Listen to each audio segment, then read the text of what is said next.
Bien, buenas tardes. Vamos a dar inicio a lo que es la clase de la materia botánica eh, según el avance del semestre.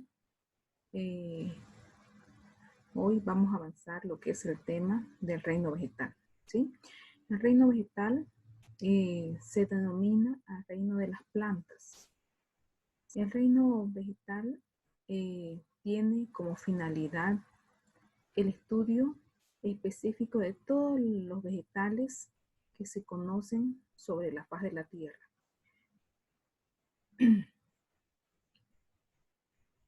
Bien, en este tema vamos a ver lo que son la clasificación de los diferentes grupos de vegetales que se llegan a agrupar dependiendo de las características que presentan ciertas especies vegetales, ¿sí? Bien, el reino vegetal se dice que es uno de los reinos de seres vivos más antiguos que existen sobre el planeta Tierra. Aproximadamente dice que hace más de 500 millones de años que surgieron las plantas sobre la faz de la Tierra, ¿sí? Y se le atribuye al grupo de las algas como las plantas pioneras o las que dieron origen a las posteriores plantas que se conocen hasta el momento, ¿sí? Entonces, eh, se habla de lo que son las plantas inferiores, que son plantas que no se llegan a reproducir mediante semillas, y luego de las plantas ya más evolucionadas, que son las plantas que se reproducen mediante la semilla, ¿no? Entonces, este reino vegetal se clasifica en dos grupos, en lo que son las plantas superiores y las que son las plantas inferiores. Las plantas inferiores se caracterizan por ser plantas que su forma de reproducción la realizan mediante esporas, ¿no? Que es una estructura con la que ellas se llegan a reproducir, mientras que las plantas superiores sí presentan órganos reproductores que vienen a ser la semilla, ¿sí? ¿Cuál es la característica entre las plantas inferiores? Las características de las plantas inferiores son, generalmente son de tamaño pequeño, ¿no? No superan los 30 centímetros, aunque hay algunas excepciones de especies. Otra característica propia de las plantas inferiores vienen a ser que no presentan semillas o frutos, ni tampoco flores, ¿sí? Y ellas necesitan vivir en un tipo de hábitat acuático o húmedo porque no resisten largos periodos de sequía. Eh, Otra característica bastante importante de las plantas inferiores viene a ser que no tienen un sistema conductor definido o bien estructurado, ¿no? Entonces, por lo tanto, necesitan estar en contacto con la humedad o con el agua para llegar a sobrevivir, ¿sí? Mientras las características de las plantas superiores es casi todo lo contrario, porque son plantas que se reproducen mediante semillas, ya presentan un sistema conductor bien estructurado y definido, entonces ellas pueden vivir en cualquier tipo de hábitat y llegar a soportar largas sequías, ¿no? Bien, las plantas inferiores entonces se clasifica para su mejor estudio en tres grupos, que vienen a ser las plantas talófitas, las plantas briófitas y las plantas pteridófitas. Cada uno de estos grupos vegetales presentan características propias dentro de las plantas inferiores, mientras que las plantas superiores son plantas que se llegan a reproducir, se llegan a clasificar en dos grupos, que vienen a ser el grupo de las gimnospermas y el grupo de las angiospermas, que presentan características propias también en las diferentes especies que llegan a albergar, ¿sí? Vamos a describir los grupos que pertenecen al grupo de las plantas criptógamas o plantas inferiores. Dentro de las plantas criptógamas está el primer grupo que se denomina las talófitas, ¿Qué vienen a ser las plantas talófitas? Son plantas en las que no se le diferencia una raíz, un tallo o una hoja, ¿sí? Son como un filamento de materia vegetal de color verde y en donde no se puede identificar órganos vegetales, ¿no? Se consideran plantas porque presentan clorofila, lo que les ayuda a realizar lo que es el proceso de la fotosíntesis, que es la forma en la cual se autoalimentan estas plantas. Bien, las talófitas, entonces podemos identificar especies dentro de este grupo, como son el caso de las algas y también los líquenes, ¿sí?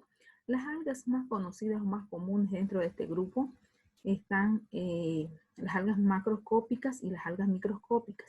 Dentro de las algas microscópicas están dos tipos que vienen a ser las cianofitas y las diatomeas, que son que tienen una característica de ser verde azuladas, ¿no?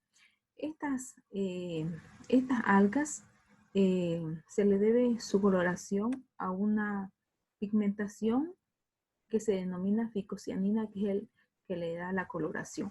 Estas algas microscópicas pueden presentar diferentes formas, como es el caso de las cianofitas, por ejemplo, tienen un sinfín de formas. Hay espiraladas, hay redondas, hay en forma de filamentos, hay en forma de un collar de perlas, ¿no? Mientras que las diatomeas tienen una forma ovaladas, ¿sí? Así como la ven aquí en la imagen, una forma ovalada, ¿no? Y su tonalidad es tornasolada.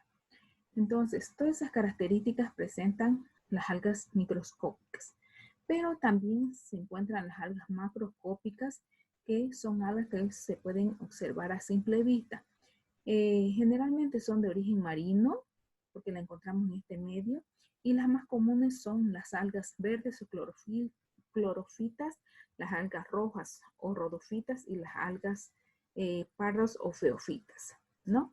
Estas algas tienen bastante valor en cuanto a la utilización de ellas, ya que muchas son utilizadas como alimenticias o también pueden ser utilizadas como materia prima para la pigmentación de diferentes compuestos, ¿no? Bien, ¿qué propiedades farmacológicas presentan las algas? Un caso muy peculiar vienen a ser la alga espirulina, que es una alga, ¿no? Que se extrae su pigmentación para dar coloración a diferentes tipos de fármacos, ¿no? Entonces, como lo ven aquí, este pigmento es de forma natural, entonces se puede utilizar para dar pigmentación a diferentes fármacos. El nombre espirulina proviene ya que esta alga presenta una forma de espiral, ¿no? Entonces es utilizada con esa finalidad para servir como pigmentación. Los líquenes vienen a ser otros organismos vegetales que pertenecen al grupo de las talófitas, y los líquenes tienen la peculiaridad, o se dice que un líquen viene a ser la unión entre un alga y un hongo, viene a ser la simbiosis, ¿no? Entonces, los líquenes los hay de tres tipos, lo encontramos de tres tipos, encontramos como de tres tipos, que vienen a ser los líquenes foliosos, los líquenes crustáceos y los líquenes fruticulosos.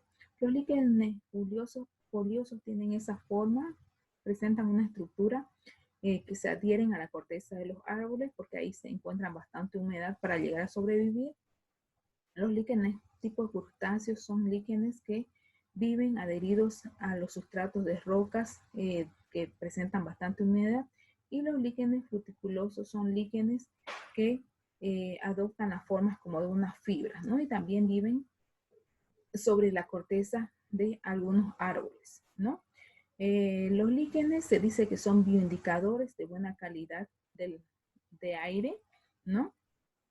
Por ejemplo, se han hecho estudios donde hay líquenes que en ambientes contaminados no se los encuentra, mientras que en ambientes donde la contaminación presenta un aire más puro, se encuentra gran número de líquenes, ¿no? Bien, otro de los grupos que forma parte de las plantas inferiores o criptógamas vienen a ser las briófitas. Las briófitas vienen a ser generalmente plantas pequeñas en tamaño, ¿no? Y la especie más conocida dentro de este grupo vienen a ser los musgos, ¿sí? Aunque se conocen 3 categorías dentro de lo que es este grupo, que vienen a ser los antóceras, las empáticas y los musgos. Las antóceras son plantas que presentan una consistencia mucilaginosa tipo gelatinosa, ¿no? Son muy pequeñas, no sobrepasan los 10 centímetros de longitud. Y las hepáticas también son plantas muy pequeñas, ¿no? Y que se llegan a reproducir mediante esporas. Los musgos entonces los podemos encontrar en lugares donde se encuentran bastante humedad, ¿no? Entonces en los bosques bastante húmedos los encontramos revistiendo o cubriendo las rocas donde hay bastante humedad, y ellos se reproducen mediante esporas, que son unas estructuras pequeñas, microscópicas, que son su forma o su medio de reproducción de estos tipos de vegetales, ¿no? Y el último grupo dentro de lo que son las criptógamas o plantas inferiores vienen a ser las pteridófitas. ¿Qué son las pteridófitas? Son plantas que también se reproducen por esporas, pero a diferencia de las anteriores especies mencionadas, las pteridófitas vienen a ser plantas que ya presentan un sistema conductor especializado definido, pero todavía se encuentran dentro de este grupo vegetal porque están todavía reproduciéndose o se reproducen mediante esporas, ¿no? Entonces, por ejemplo, nunca vamos a ver un helecho con flores, ¿no? Entonces, por eso es que todavía se encuentra dentro de este grupo vegetal, ¿sí?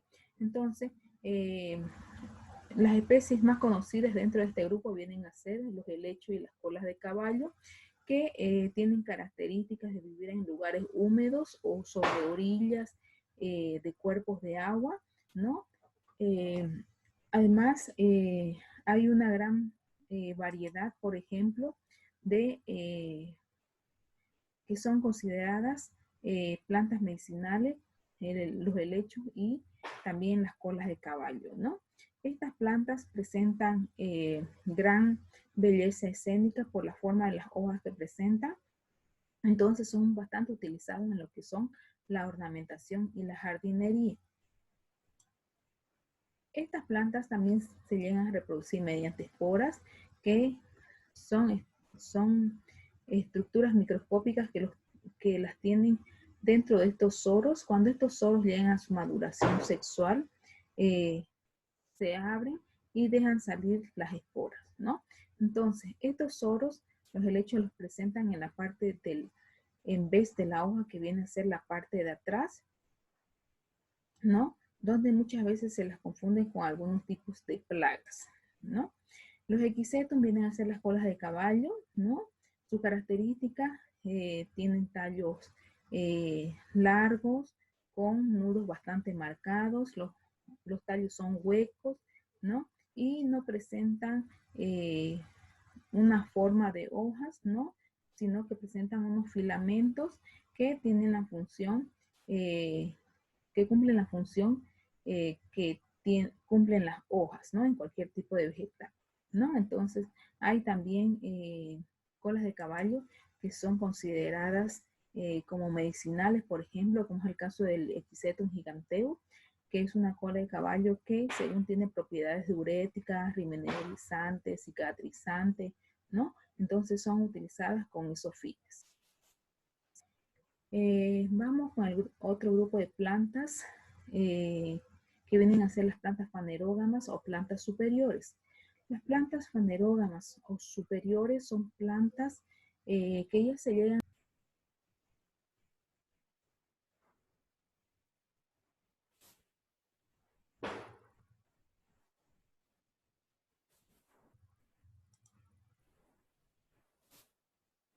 que vienen a ser las plantas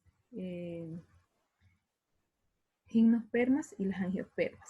Las gimnospermas son un grupo de plantas que presentan o se caracterizan por tener la semilla desnuda, ¿no? Y también son plantas que viven en lugares de temperaturas muy bajas. Estas plantas ya se reproducen mediante semillas, presentan flores, tienen frutos, ¿no? Y aportan grandemente a lo que es la flora a nivel mundial, ¿no? Entonces, el grupo más conocido de especies dentro del grupo de las gimnospermas vienen a ser los pinos. Este grupo de plantas gimnospermas se clasifica en 3 divisiones: las cicadófitas, las hingófitas y las pinófitas. Dentro del grupo de las cicadófitas están las cicas revoluta, que son estas especies que muchas veces las consideran palmeras, pero en realidad son gimnospermos porque presentan las semillas desnudas. La división hingófita tiene una única especie viva que viene a ser el Ginkgo biloba, que es un representante bastante peculiar, y estas plantas viven en lugares secos, pero donde hay temperaturas bajas. Y la división pinófitas, que son donde se encuentran todas las especies que se conocen como pinos. Las angiospermas viene a ser el otro grupo que forma parte de las plantas superiores o criptógamas, o fanerógamas, perdón, y estas son las plantas más evolucionadas dentro del reino vegetal porque ellas se pueden reproducir mediante semillas. Son plantas que tienen flores, que tienen semillas y por lo tanto también van a contener frutos. Las angiospermas se clasifican en 2 grupos o 2 subgrupos que vienen a ser el grupo de las monocotiledones y el grupo de las dicotiledones. El grupo de las monocotiledóneas se caracterizan por presentar un solo cotiledón, ¿no? Al emerger la semilla sobre la faz de la tierra, ¿no? Y otras características: presentan hojas lanceoladas, una estructura primaria solamente porque son flexibles. Y otro dato curioso: las monocotiledones nunca van a llegar a formar lo que son leños o madera, ¿sí? Mientras que las dicotiledóneas sí son plantas que van a llegar a formar lo que son madera, porque tienen una estructura primaria y secundaria. Sus hojas son con nervaduras ramificadas. Presentan 2 cotiledones, por eso viene el nombre de ahí de di, que quiere decir 2, ¿no? 2 cotiledones cuando germina la semilla y presenta 2 cotiledones al emerger la planta del suelo hacia afuera, ¿no? Entonces, como ejemplo de monocotiledones tenemos, por ejemplo, el maíz, la cebada, el arroz, la caña de azúcar, los pastos. Y como ejemplo de dicotiledones tenemos el tajibo, la mara, el tomate, el toborochi, el macororó, ¿no? Y la mayor cantidad de especies vegetales que se encuentran sobre la faz de la tierra, ¿no? Entonces, esas son características que presentan los diferentes grupos de vegetales que los podemos encontrar, ¿no? En la división del reino vegetal.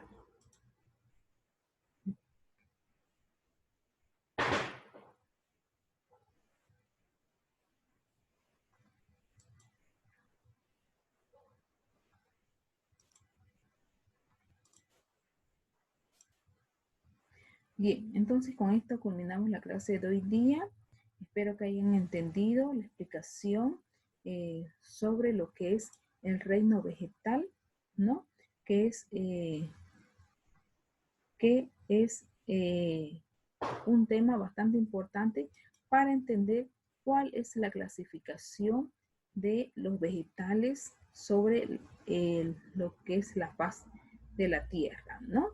Bien, conmigo será hasta una próxima clase y nos vemos con otro tema para seguir aumentando su conocimiento acerca de lo que es la materia de botánica, ¿sí? Bien, hasta luego y que tengan un excelente resto del día.